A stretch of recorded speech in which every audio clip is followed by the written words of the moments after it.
Hi guys, I'm here today with Baba des Nichols, founder of the International School of Temple Arts, also called ISTA, writer, speaker, international traveler, universal spreader of love, Troublemaker. troublemaker, and it's really beautiful. It's wonderful to have you here, Des. Thank Nice you. talking to you. Thanks, And Lenerd. It's a joy to be here with Lenerd Louw, author of Jump and organizer of men's circles and bringing lots of beautiful sharings to people. It's a joy to share this conversation with you. Awesome, man. And it's wonderful having you in Africa. It's wonderful having you in South Africa, Cape Town, Scarborough. Yeah, it's great being here. It is great being here. It's beautiful. Yeah. Yeah, and I'd love to talk. You know, we share so many similar things. And the one thing that came up the other day when we chatted was, you know, this conscious ejaculation, everything around that. You know, like the semen retention and holding ejaculation and everything associated with that. So it's just maybe we kick off with that. What are your thoughts about that? Well, in ordinary consciousness, they call that ejaculate control, or ejaculatory control. I don't like to use the word control. I like choice. We're not wanting to learn how to control ourselves. We're wanting to learn how to be aware of what's going on with our bodies, so we could be at choice. We could be at choice about when we ejaculate, if we ejaculate, and I feel that as most of us in this culture, and cultures around the world, we don't learn about ejaculatory choice. So we, there's just, and it's not something that we're educated about. It's not something that we are comfortable always talking about. And yet it's such an important thing for many reasons to know our bodies, to have enough consciousness to hold our bodies and notice that part of ourselves that, it's our biological imperative to reproduce, to impregnate, to ejaculate. And yet, as we know, as we start learning the different practices, that there's so many benefits to retaining that energy and not ejaculating all the time. Oftentimes ejaculation for young men turns out to be, it's a release. It relieves the pressure, it relieves the tension, it relieves the desire, or we use it to go to sleep at night, all kinds of things, because it feels like our bodies and our bodily urges can overwhelm consciousness. Sure.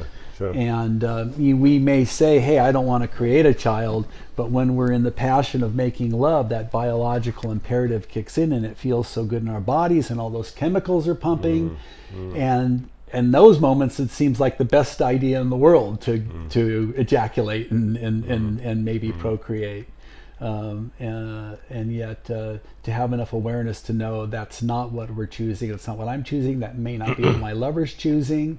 So let's not create a child unconsciously, and really claim our power and have mastery around what's happening with our bodies, knowing what's happening with our bodies.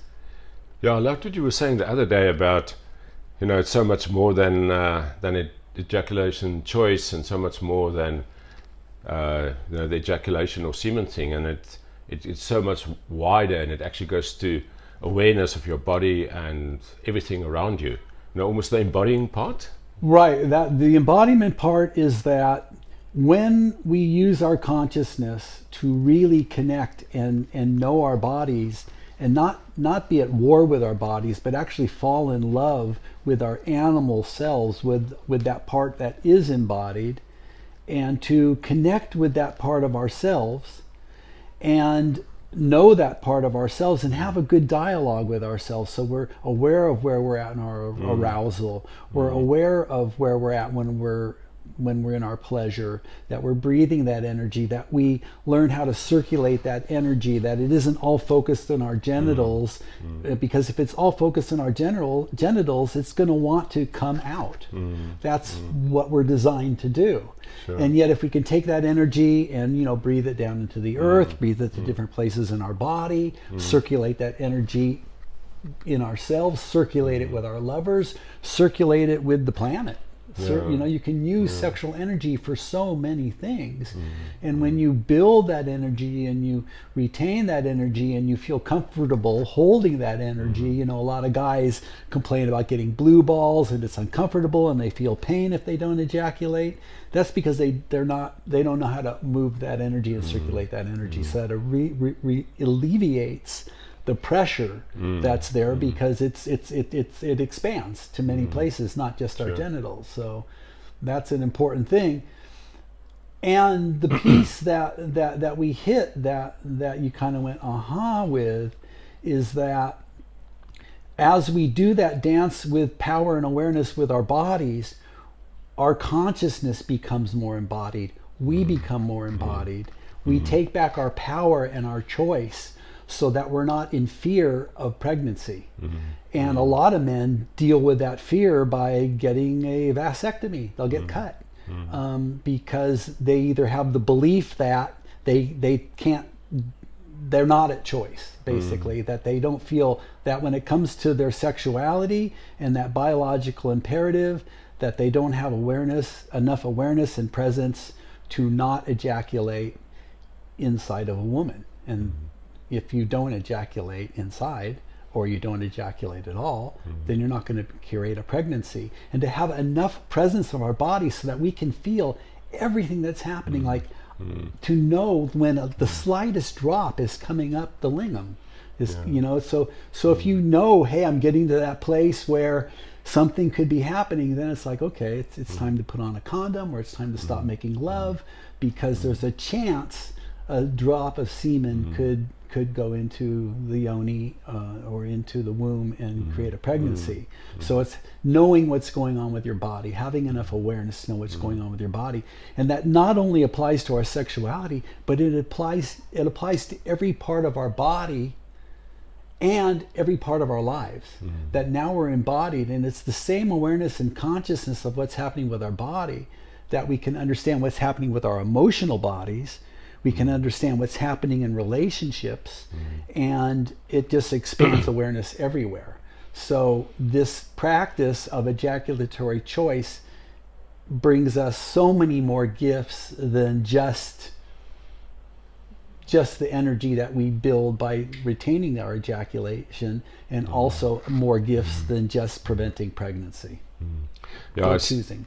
Yeah, I see it so often, Des, and the guys that are on the course, you know, they come with, specifically, you know, for this learning this choice and this practice, and then find such expansion in their normal lives, and such expansion in their lives with their partners, you know, and then all of a sudden the relationship expands. There's so much more awareness in the relationship, not just on a sexual front, but in the whole broader relationship space. Packs everything. And then they go out in the world and they connect with other people and other beings and the world outside, you know, whether it's personal and business space, and they're just so much more aware of everything. It affects our business lives, it affects our lives with our children, our families, our people, everything, you know, the earth, our food, everything. It all becomes connected.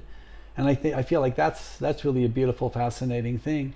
And, you know, just the fact that we're so in tune with our bodies, you know, people have heard about tantric lovemaking and that, oh, you know, if you understand these practices and you're that in touch with your body, lovemaking can become an experience, if you choose, that can be hours and hours long.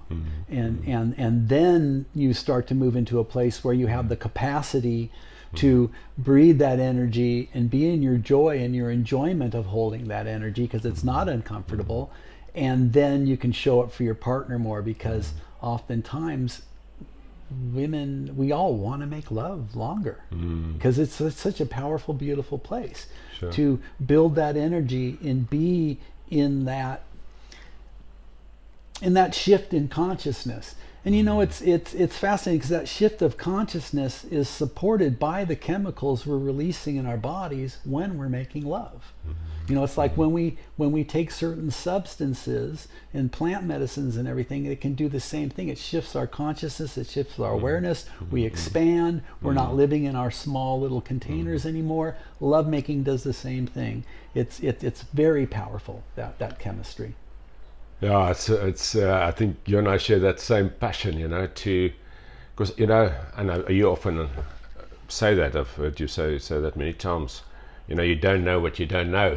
You know, that's the scariest thing in the world. You know, the unknown. The unknown, yeah. And I think there's so many people. And no judgment here. It's just but there's so many people that make love, but have never touched into the depth of lovemaking. And they experience lovemaking, and not just a time thing, you know, 5 or 10 or 15 minutes or so, but also not a really deep connection, not really dropping into that deep kind of other levels of lovemaking, and not just the procreation or recreation, but also moving that energy in your body for health and for like spiritual, kind of growth. And it's like almost, you know, when you say, I often find when I say to guys and you know, to people, make love for hours, I often get this unbelievable look of like, you know, this guy's talking a lot of nonsense now, what's he on about, you know? And that's where that thing pops in, you know, you don't know what you don't know. And yeah, so it's almost just so great to plant these seeds and to get people to start experiencing that. Because I mean, I don't know what's your take on it. I almost feel sometimes like 80% of the humans on this planet have never really tapped into the depth of lovemaking. I don't know what your thoughts are. Well, yeah, you know, and the thing is, on one level, our partners and our lovers and even we want more depth. We want more intimacy.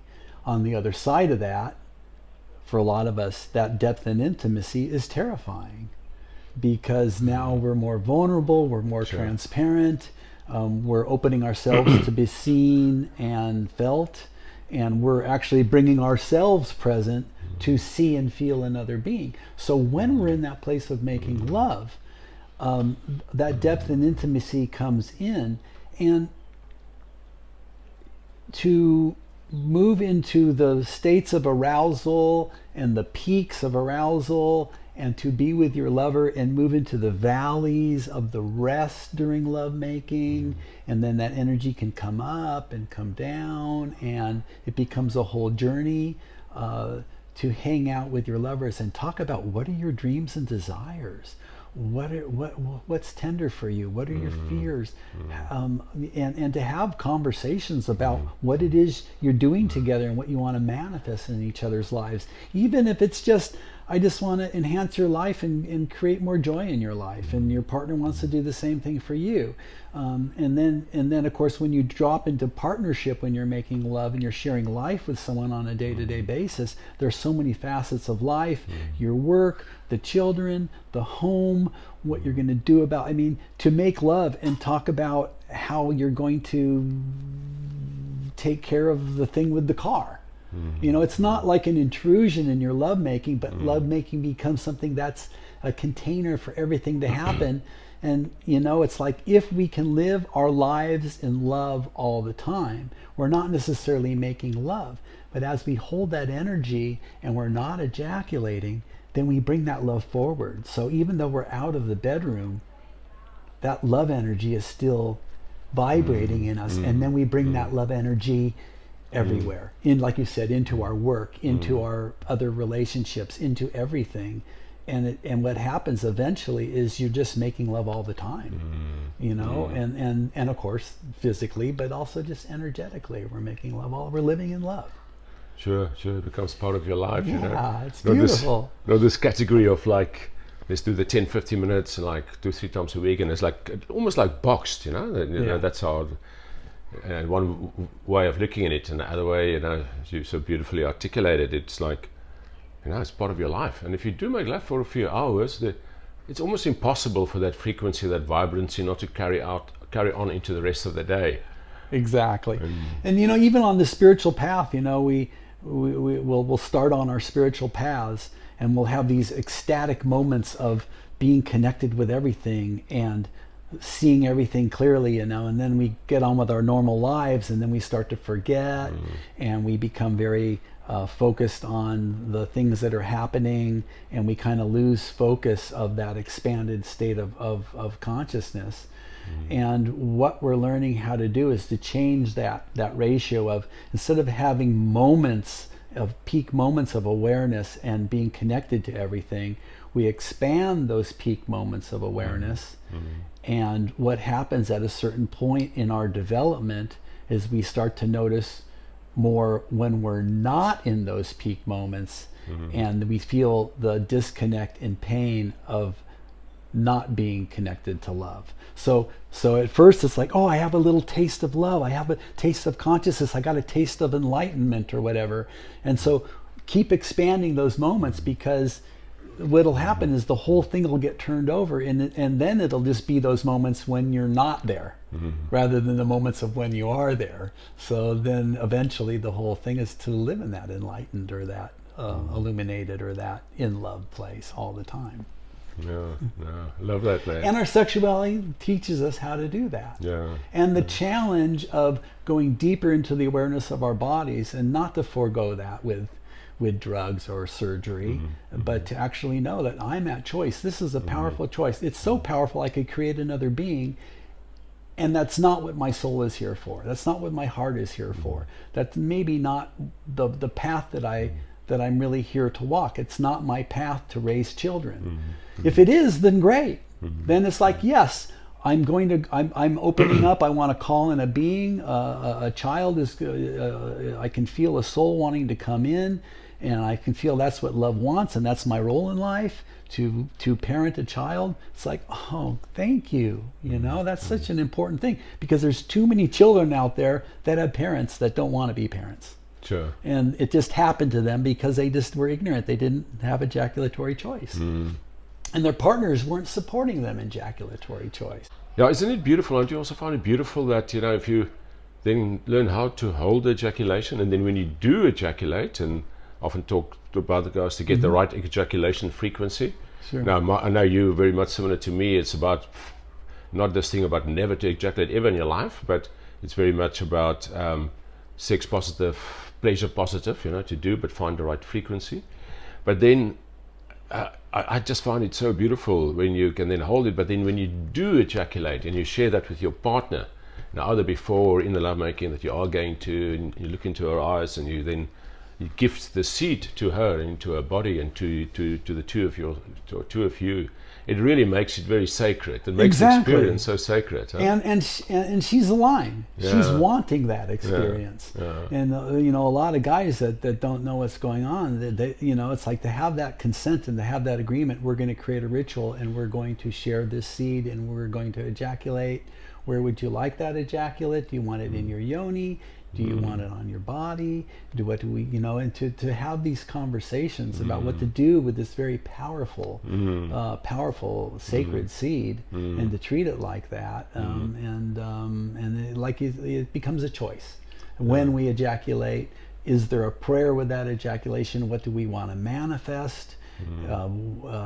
It's a very powerful energy, and how to actually start using and directing that energy for something other than just procreation. It's like, as we start having these conversations and we talk about one thing, it ties into another thing, and it ties into so many things about who we are and how we do our relationships, and our relationship with power, our relationship with love, our relationship with freedom, and all the ways that we consciously and unconsciously do things to bring more conscious awareness to the parts of ourselves that we're not really in touch with.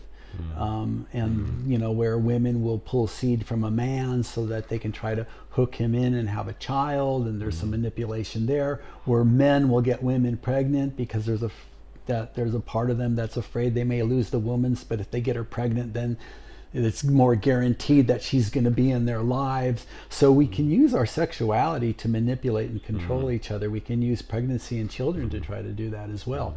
That's not honoring the soul. That's not honoring the child. It's that greedy personal agenda coming in in so many ways, or just because we want more safety and security in relationships, somehow we think children are going to create that for us.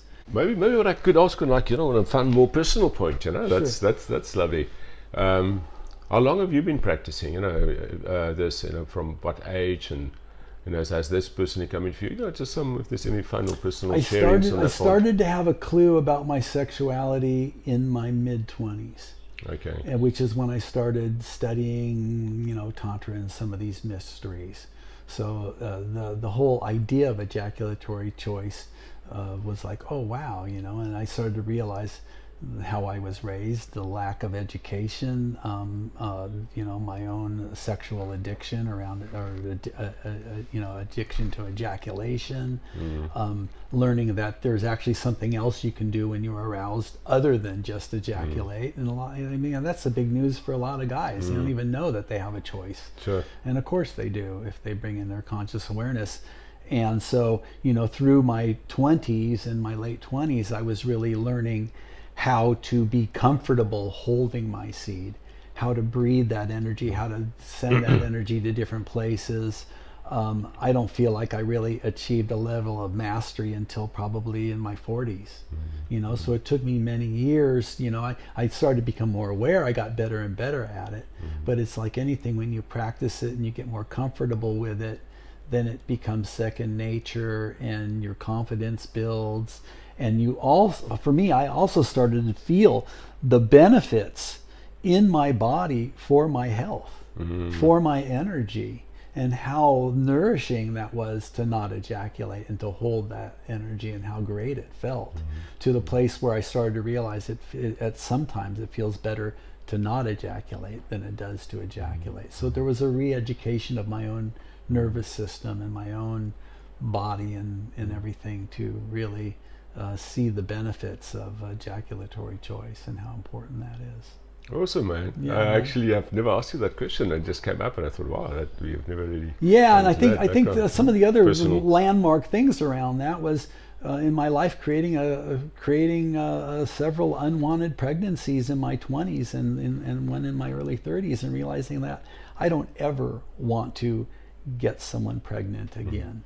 Unconsciously. I don't ever want to conceive a child unconsciously, and so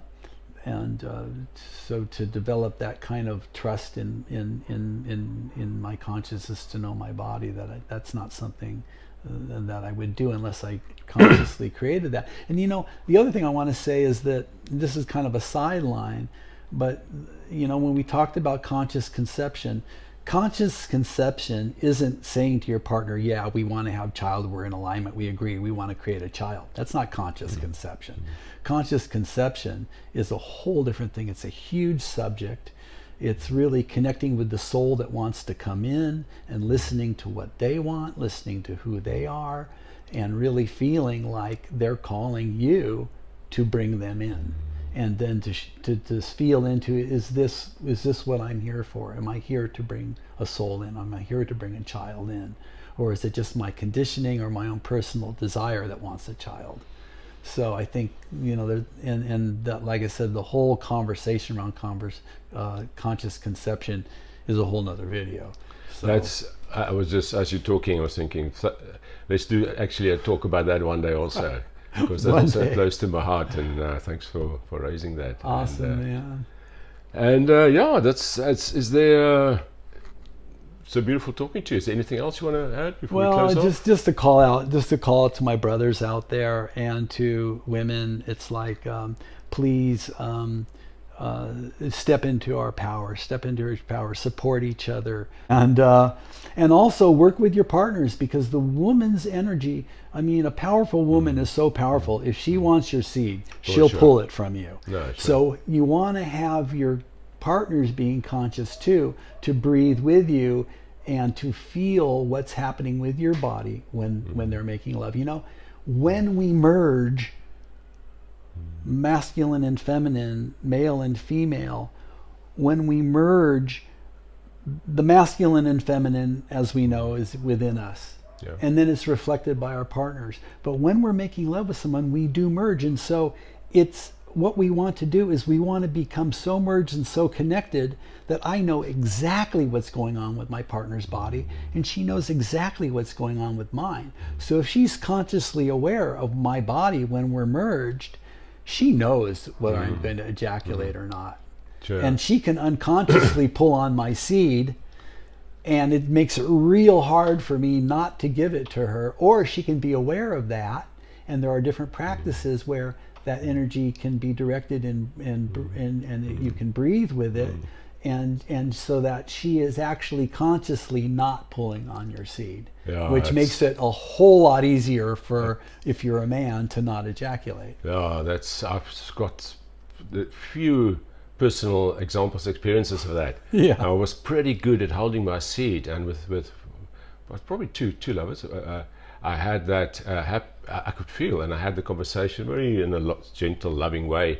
And the next time we made love, just to make aware of this unconscious, subconscious pulling of the seed, in which she wasn't even aware of it. It's a program. It's a program. It's an animal program, yeah. Yeah, and the next time we made love, I could easily, feel so it again. easier, you can surf that energy. And that's a really beautiful thing, having that awareness of yourself, having that awareness of each other. It's a reflection of our own inner feminine, our own inner masculine. So we're doing this dance and really supporting each other, and it's a really beautiful, powerful thing. It's quite phenomenal when we all own our power and we're all we're sharing power. It's a great lesson in sharing power and being aware and conscious of the places where parts of ourselves can sabotage and do things without the rest of us even knowing that we're doing it. Sure. And until you have that conversation, oftentimes women don't even know they're pulling on a man's seed, and then they start to wonder, I wonder if I am or not. And that's the beautiful question, is to bring that self-inquiry so that you can go, okay, let me bring this into my conscious awareness. And again, that's part of using that energy and that power for conscious manifestation. And this is a good time to plug my book, Go for it. Sacred Sexual Healing, the Shaman Method of Sex Magic, that I co-authored with Kamala Devi.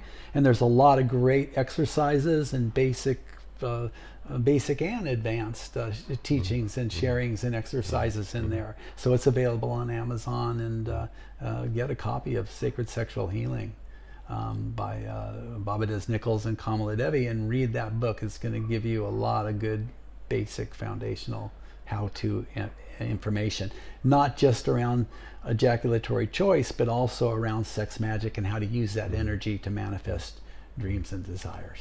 Yeah, I can vouch for that. I read the book. It's a beautiful book. Thanks, man. And it's so wide. It covers so many areas, and I just love the whole sex magic and everything around that. And beautifully written and nice and easy read. And it's. So please get that book. Right, and when we talk about relationships and depth and intimacy, when you start moving into those realms with a partner or partners, and you start really understanding the sexual energy and how you're dancing that together, then how powerful and how intimate is it to be with your partner and start manifesting shifts in reality together. And using that sexual energy, and this is I feel where we're moving to collectively, as humanity starts to own their power and starts to release the guilt and fear and shame around sexuality and everything. Money, sex, and power, man.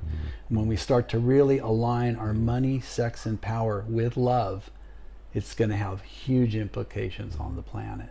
And so, we're just wanting to educate ourselves and invite more people to wake up and learn how to be conscious, responsible, powerful adult human beings, and take back our planet and make this the beautiful garden that it is. I feel like that's really our quest over all these centuries as humanity, is we're learning how to manifest heaven on earth. And I feel every day we're getting closer, and I feel especially today there's a lot of wake up happening. So it's an exciting time to be on the planet and start bringing more of heaven to earth.